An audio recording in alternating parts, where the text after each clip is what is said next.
Okay, welcome. Today I'm going to be offering a few reflections about what to do when you wake in the middle of the night. What to do if your mind is very busy and you're unable to drop back to sleep or drop off to sleep in the first place. Okay, many blessings.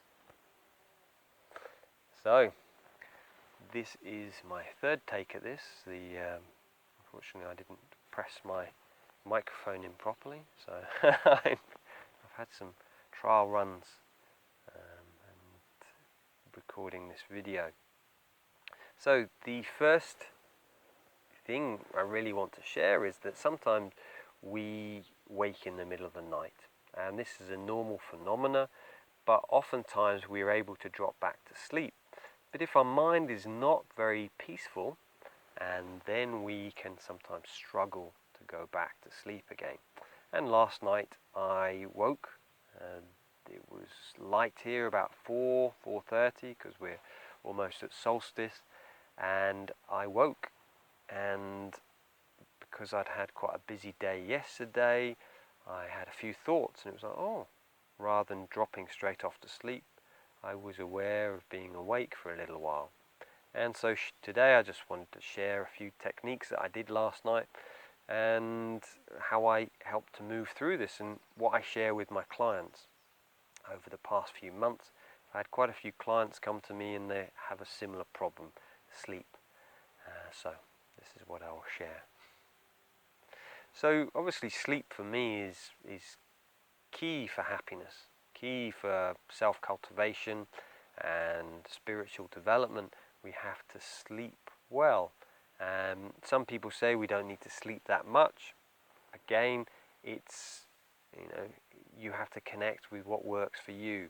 Personally, I find between 7 to 8 hours is what I really need per night, and sometimes I get less. Sometimes during the week I will get 5 to 6 hours because I go to bed, I'll finish work say 10 o'clock, and then I'm up quite early to do my practice, to do my meditation and yoga. So what I recommend first of all is really this importance of practice. So you've got your meditation practice, half an hour in the morning, half an hour in the evening, and you can add bits in, and that can be, for example, a practice called shrinking submodalities, so changing submodalities from NLP. So if you've got a really busy mind and you've got lots of things happening, especially if there's one event which has stressed you during the day, is you just imagine that it's a picture there in front of you, maybe on a TV screen, and you're just imagining it's going further away from you. Then you can shrink that picture down. Then if you imagine you've got a remote control, you pause it if the image is moving, and then change it from color to black and white. And then what I do is just imagine it shrinking and going into the earth, just dissolving away. And I might need to do that a few times, and certainly if I've really been hectic, I'll imagine lots of TV screens of all the things which have been going on during the day, and then I'll pause all of them, and then I'll shrink them down and do exactly the same thing, change from color to black and white, and then let them just dissolve away. And I find, it's like a weight. And when we do that, then what you'll find is you're not as likely to wake in the night, and because your mind will not attach back onto these things. You've dealt with them. You've kind of gone, oh yeah. You've lessened the emotional intensity, the intensity of these thoughts, these things which have happened. If you do wake in the night, then again do the same thing. Send the thing you're worried about further away from you, shrink it down, color to black and white, etc.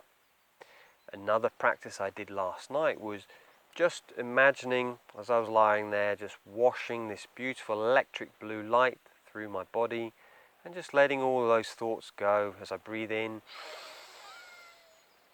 just letting it wash down into Mother Earth, letting it go. And as I breathe in, imagining this pink light rising up around me.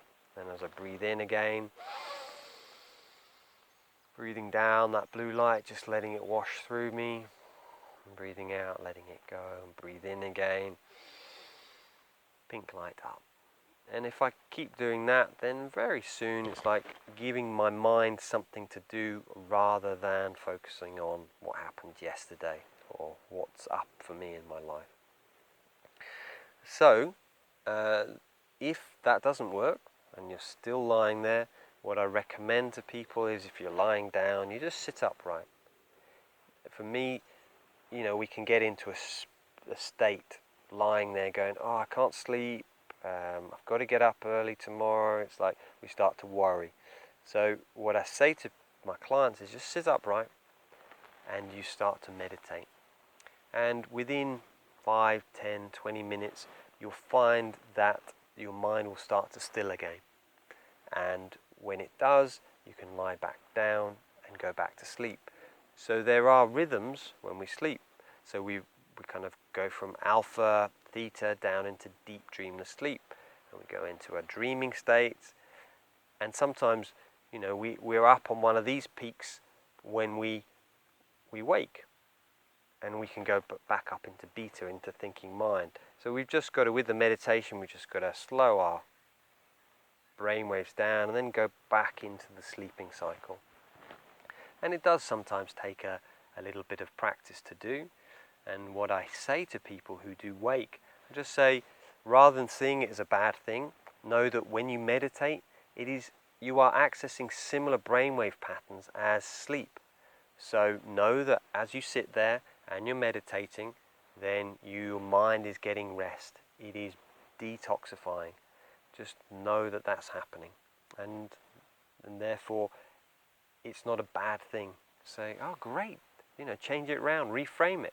Wonderful, this is a chance for me to develop my wisdom, cultivate my spiritual capacities by just sitting here meditating. When I was a monastic, we'd get up at 4:45, and some people in my tradition would get up at 3:30, 4 o'clock to meditate, because they're saying that's the best time to meditate. When everything else around you is still, you can get into these really deep states. So rather than seeing it as a bad thing, sit upright and go, right, great. I'm going to really do some beautiful meditation. And then you'll fall back off to sleep very easily. So those are some reflections about how to get back off to sleep.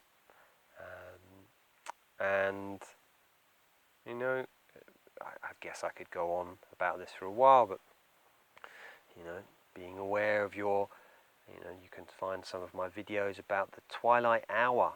So an hour before you go to sleep is just turn the lights off, put some candles on, have a warm bath, just maybe read a very gentle book, like a self-help book, meditation book, and do your meditation, your breath work. So I just really see that as the time from going up into beta, active mode, down into alpha.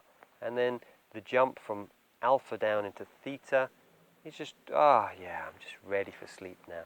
And the chances of you waking in the night are very slim, because you've really softened, slowed the mind down, you've dealt with what was worrying with you, and therefore you can just have this really deep, nourishing sleep.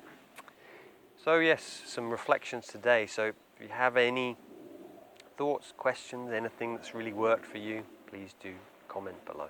And as always, many blessings to you. Okay, take care.